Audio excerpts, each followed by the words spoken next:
The holidays are far behind us, and we made it through No Spend January, which means spring break is right around the corner. So it's time to start planning our annual travel calendar.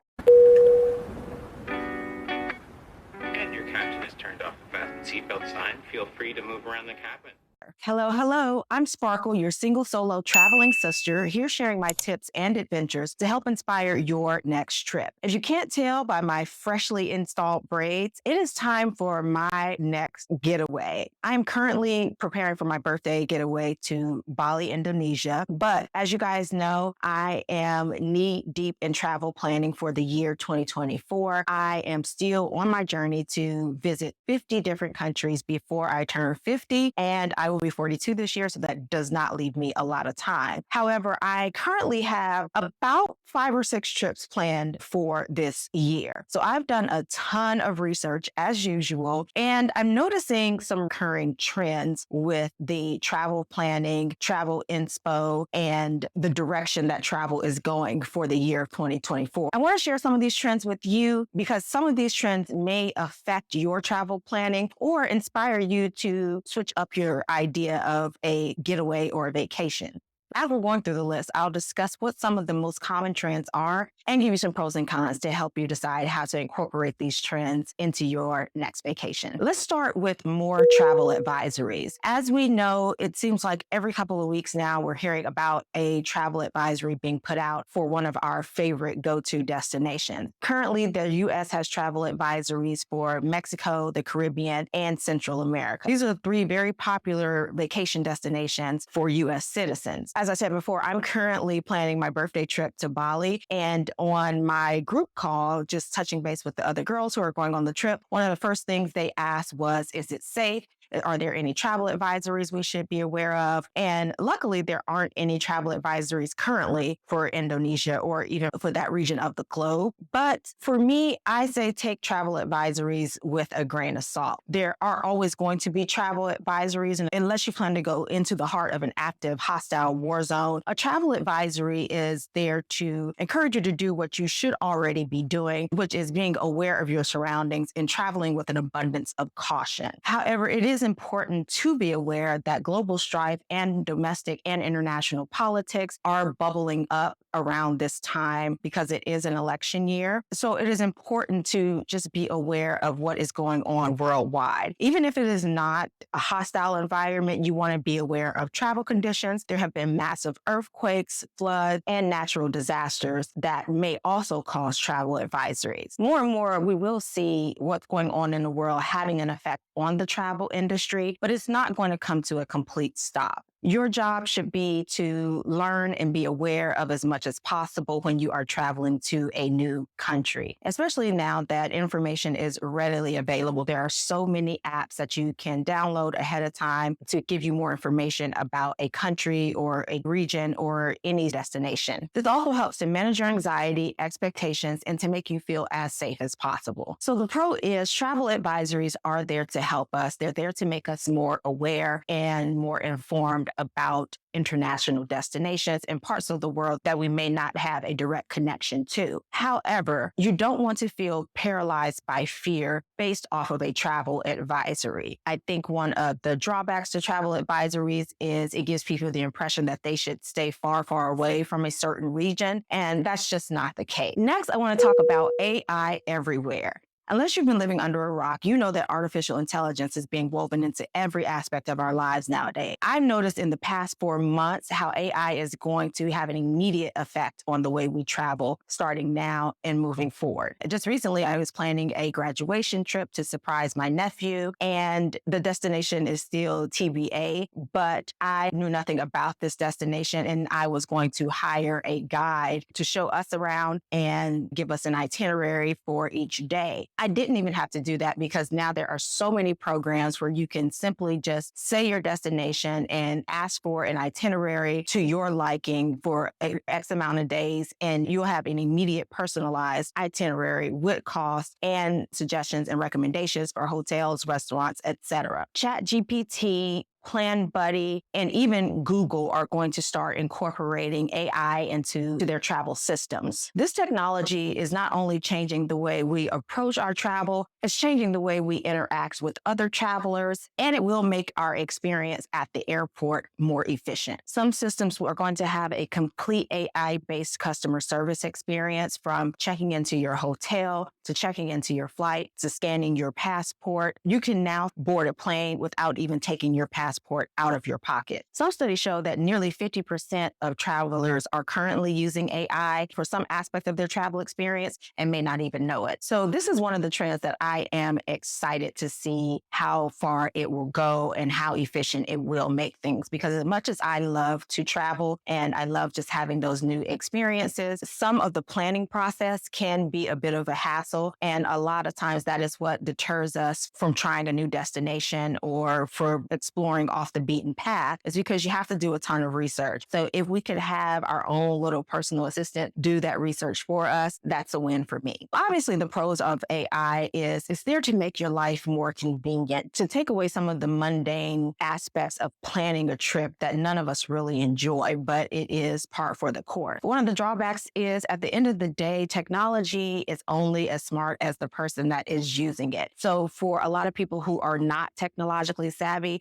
AI can be even more of a headache. If you're not able to pick up the phone and call the hotel and get a real person on the phone, or if you're not able to print out your boarding pass and walk up to the counter and talk to an actual person, these things can end up being a huge challenge. And we all know what can happen when a computer system goes awry, because essentially that's what AI is. It's just a computer system. Sometimes we let technology get away from us in a way we become dependent on it, and it is more difficult for us to remember the old-fashioned way of doing things. Next is a trend called destination dupe. I feel that this is going to be one that gains popularity pretty quickly. We've all heard of dupes all over TikTok and social media. When you don't want to pay for the high-end, pricey version of something, you look for a dupe, which is an exact replica or something very similar that serves the same effect at a bargain price. So a destination dupe is just that. It gives you the same feel and vibes of a destination at a fraction of the cost. And we are seeing this a lot, because previously to it having its own term of destination dupes, we were seeing a lot of people getting off the beaten path.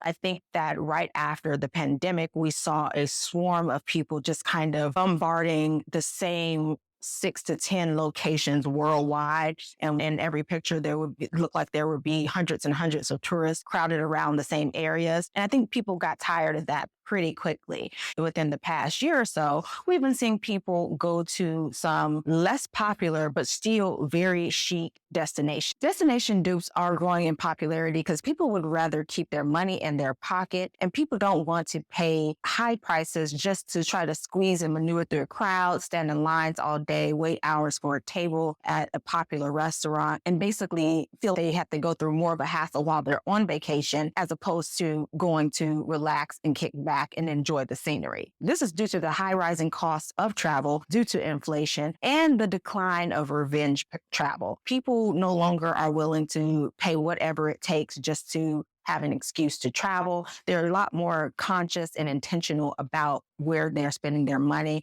and how much they're getting for their dollar. In this upcoming year, we'll see more and more people choosing destination dupes over some of the previous years' go-to destinations. Some destination dupes that are rising in popularity are, instead of St. Martin, a lot of people will be going to Curacao. Both still have great beaches and great views and amazing weather. Instead of the expensive island of Santorini, a lot of people are going to opt for the more quiet, off the beaten path island of Paros. Instead of Sydney, which can be a budget buster, you'll see a lot more people popping up in Perth. And people may start avoiding London, which your dollar will not get you very far, and opt for Liverpool. These are just a few of the destination dupes that people are opting for. I have a sneaky suspicion that we're going to start seeing a lot more. So some of the pros of destination dupes are it will help boost the economy in some of these less popular destinations, which is always a good thing. And if you are still wanting to check some of the popular destinations off of your bucket list, hopefully since the tourism will be spread out a bit more, it will soften the cost due to the decrease in demand. However, some of the cons are,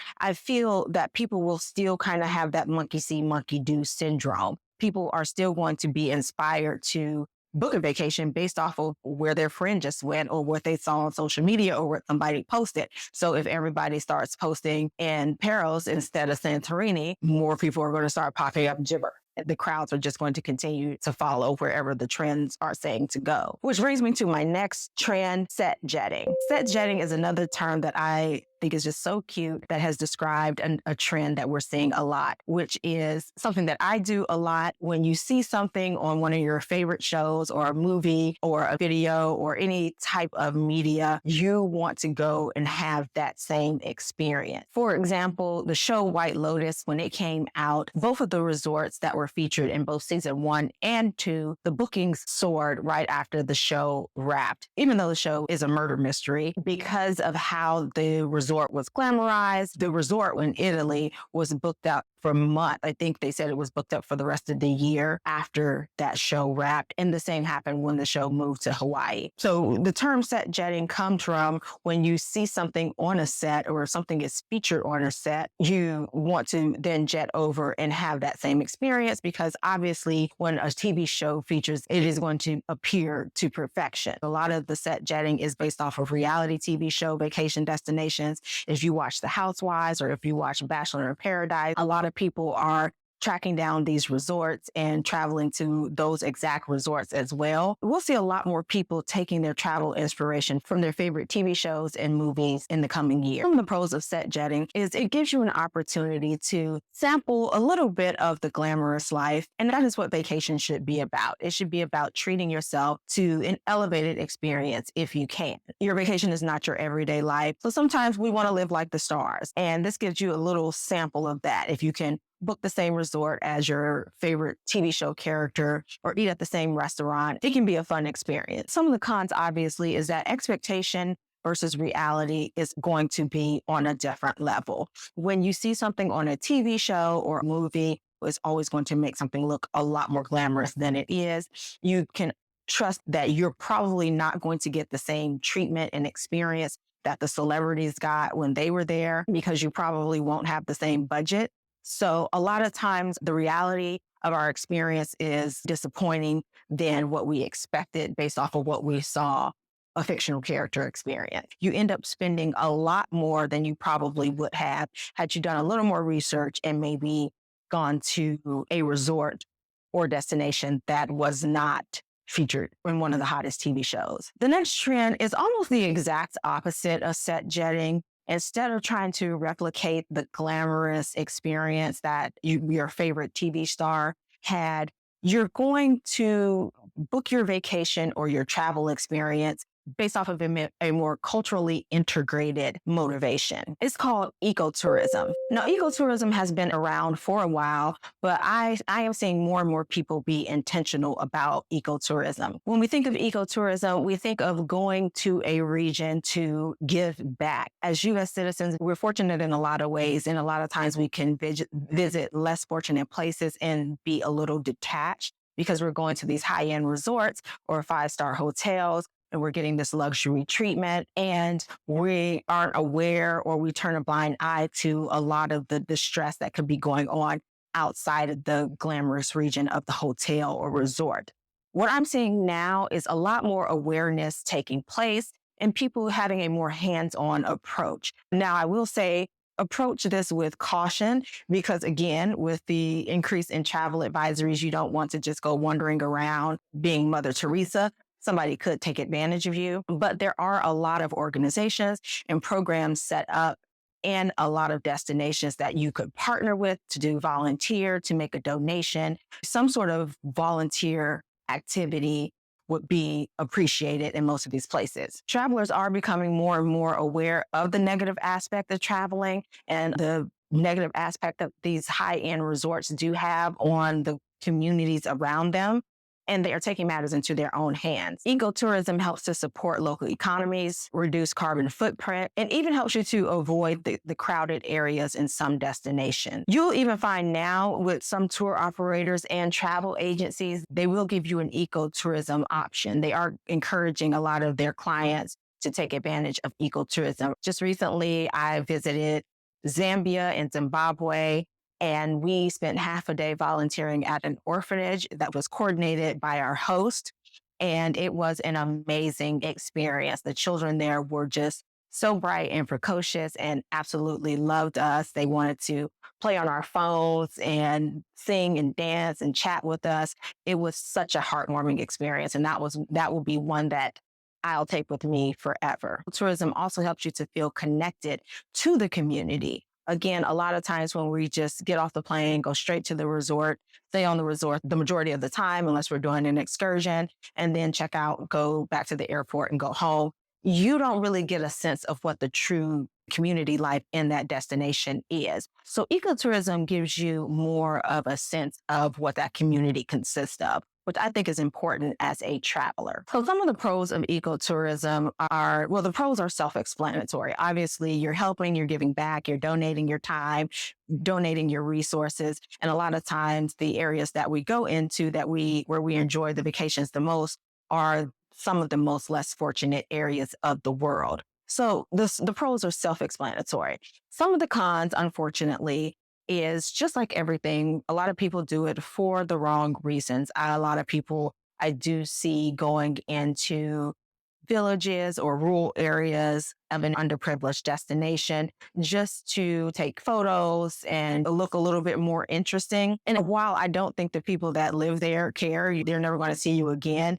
If your heart and intentions are not in the right place, it just leaves a bad taste in people's mouths. So just be mindful of that. If you are taking advantage of a volunteer opportunity, make sure if you are video or filming or taking pictures that you have gotten permission and the people are comfortable with it. All right. So we talked about ecotourism and how it does give you more of a connection to the community, which takes me to my next point. Cultural immersion trips are gaining a rise in popularity as people are doing more ancestry DNA testing and wanting to travel to regions that are a part of their DNA. And people are using cultural immersion travel to learn and educate themselves, not only about their own personal lineage and ancestry, but just about regions of the world that they are inspired by. Now, I'm going to combine these two trends because I think it speaks to a bigger trend of wanting to travel for an experience versus holiday. So I'm combining cultural immersion with ecotourism. In combination with the increase of ecotourism, cultural immersion travel, and the decrease of party holidays, I'm seeing the trend is leaving your vacation with a lifelong experience. So the pros of this, of course, is you get a better understanding and appreciation for a region, which I think is the point of traveling anywhere. And honestly, I can't think of any cons for this one. If you're going somewhere, it is wise to at least attempt to immerse yourself in the culture. Now, you don't want to overdo it. You don't want to be a cliche or be a culture vulture, but your intention for any travel experience should be trying to get a better awareness. So honestly, I don't see any cons with that one, but let me know in the comments if there's something that you would be cautious of. And this brings me to my next point, which is slow travel. Now, slow travel is one that I have not tried yet, but it is definitely a trend that I would like to try soon. I don't know if I'm gonna get around to it this year because, like I said, my calendar is already filling up pretty quickly. But what slow travel is taking more time to experience a destination as opposed to going for 4 or 5 days just to take pictures, eat at a restaurant, go to this site, go to that tourist site, watch a show here, hop back on the plane and come home. So a lot of times on vacation, we don't have enough time to get it in. We literally just do what every other tourist is doing, taking a picture in front of a statue, going to a museum, booking a guided tour, walking around for hours, finding a restaurant on Yelp, seeing what all the hype is about, checking out of your hotel, and you're on your way back home. With slow tourism, you take an extended period of time, a month or two, to really experience a destination. Now, this is growing in popularity as we are finding the trend of being a digital nomad is decreasing. During the pandemic and just after the pandemic, everybody wanted to be a digital nomad. There were more remote workers than ever before. People never had to step foot into an office. The default decision was, hey, I don't need to live here. Let me go move to Bali. Let me move to Mexico. Let me travel the world. And I think people got burnt out on that really quickly. So the compromise that we're seeing is people are saying, okay, well, I don't have to pack up my whole life and move to another destination. I can book a vacation home for a month or two, for 4 or 5 weeks, and really get a sense of what a destination is. And then if I absolutely fall in love with it, then I can move there on a more permanent basis down the road. So with slow travel, you're still working, probably working remotely or doing some sort of digital or virtual work, and you're going to a destination as a tourist, but also getting more of a sense of the day-to-day life of that destination. So you're doing your grocery shopping, you're doing your laundry, you're meeting your neighbors, you're meeting new people, going to the local bar. And this just kind of gives you more of a peek of what life would be like at this destination, not just as a tourist. So some of the pros of slow travel is it takes a lot of pressure off of you to try to get everything in within 1 week and to try to determine if you like a destination based off of what you saw in 6 days. A lot of times I see people saying, oh, I'll never go back to Paris. I'll never go back to Dubai. I didn't have a good time in this destination because of X. So travel takes the pressure off of trying to force yourself to have an amazing time within this short time frame. You may have some good days, you may have some okay days, you may have some bad days, but you have time to really get a sense of, do I really like it here? Are the people really nice? Is it really affordable? Is it really as expensive as people say? It gives you more of an assessment of an actual destination versus this is what I experienced in the 5 days that I was there as a tourist. Some of the cons, of course, it can feel a little unstable. I mean, you are in a foreign location for an extended period of time. And some people that I talk to that have done something similar say that the shininess wears off after about 10, 15 days. So you have to go into it with the mindset that every day is not going to feel like a vacation. If you're working, there may be some days that you're swamped with work that you may not leave your flat, your hotel, your Airbnb. And it may just feel like, oh, if I'm not doing anything interesting, I could have just stayed at home. But again, like with everything, you want to adjust your expectations and consider slow travel for the big picture. Lastly, in the spirit of not trying to force yourself to enjoy a destination at a set period of time, well, that takes us to our next trend, which is off-season travel. In years past, there were very specific times a year where travel was soaring and through the roof. Obviously, spring break, summertime, and during the holidays. What we're seeing now is that we are seeing people make an intentional and concerted effort to avoid traveling during those times and travel during the off season. There's a dramatic recent increase in off season travel in some of Europe's most popular destinations, Italy, Spain, the UK, and France. A lot of people who do want a more luxury experience are finding ways to save their money by traveling when the prices are at its lowest, which is going to be the off season. And since we are continuing to see a trend of people having a lot more flexibility in their schedule in terms of PTO and being able to work or even allow their children to attend school from anywhere, with the rise of technology and AI, of course, what we consider to be the peak travel seasons are going to start changing even more in years to come. So what are the pros and cons of off-season travel? The pros are you'll save money and you'll avoid a good portion of the crowds. Maybe not all the crowds, but it won't be nearly as jam-packed as it is in the peak season. Some of the cons are, since it is off season, a lot of things may not be open. A lot of the popular tourist destinations may not be open, or times and availability may not be the same. The weather may not be as favorable, and you could end up spending still a big chunk of money and having your whole entire vacation washed out. So that's something you want to be mindful of with this trend. That peak season is peak season for a reason. All right. So with that being said, the travel trends are changing fast. I just started being intentional about my travel journey, and so much has changed that it's hard for me to even keep up. And I am constantly doing research. But with every new trend, there is a pro and a con. So let me know in the comments, which of these trends do you think might affect your upcoming travel for this year? And also let me know if there are any additional trends that you've recently become aware of. If you're liking this travel content, go ahead and like and subscribe. See you next time.